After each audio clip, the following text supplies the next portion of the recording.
5 things that are great about this book and using it to teach Dungeons and Dragons for kids. Or 2 kids. So, yeah, 5 things. Let's get to it. So, number 1 I love about it. Number 1 is I love that it describes all the classes of the magic users. And, this is important because it can be confusing. A bard uses, like, entertainment. A cleric is divine magic. A druid is, like, the power of nature. Sorcerer is not divine magic. The opposite. Warlock is like through a pact with some arcane power, also not very, yeah. And then wizard, studies, and that's how they get magic. So that's pretty cool. I love that it describes that. It gives the kids an idea because kids will be like, magic, unicorns. And it's like, yeah, not always. Warlocks and sorcerers, not quite as unicorny as like a druid, let's say, All right. Number 2, there's this flow chart. Let me get to the page. It's like unbelievable. It's great for kids because all they have to do is answer a couple questions and they can like determine a character class. It's for kids that are like undecisive. A lot of kids already have an idea of what they want to do, but this might help. So if you say like, hey, where's your power come from? Is it within you automatically, or do you get it through training?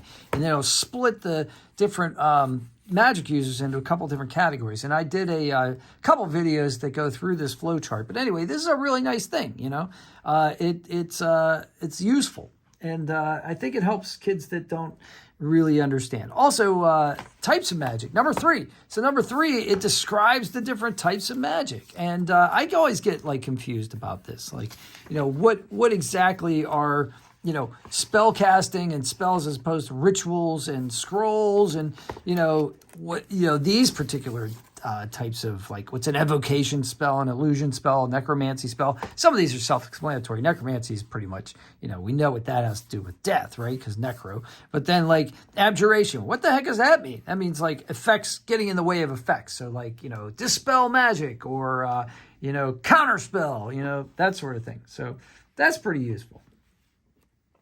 All right. Number 4, it describes the spells, and it describes some of the most common spells that are very useful. So like, what the heck is prestidigitation? Well, it's like making like magical appearances. So things like, you can light a candle, snuff out a candle, you can clean your clothes, that kind of stuff.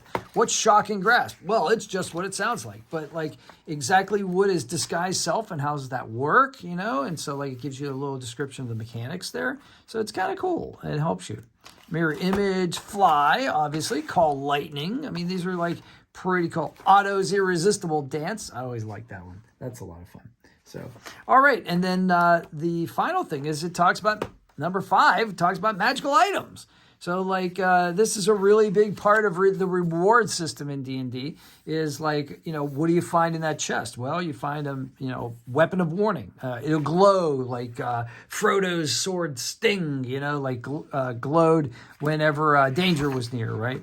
So it gives you a kind of an option on like how to create them, or some of the ones that already exist. It'll actually kind of give you ideas. So like wand of polymorph. I mean, you want to change into an animal? Now you got a wand. They'll let you do that. All right, that's 5 things about this great book that's written by Jim Zub. And Jim, if you're out there, hello. I love this stuff. I use it to teach my kids, my classes, and it's very useful. So smash the like helps me. If you want to get a copy of this, go ahead and go to the description link in below, and that's an Amazon link. And I am officially obligated to tell you that if you do buy something through that link, I may make a couple pennies. So, and Jim will make a couple pennies, and maybe he'll write some more books for us, since this was only written about 4 years ago. All right, have a great day. See you on the next time.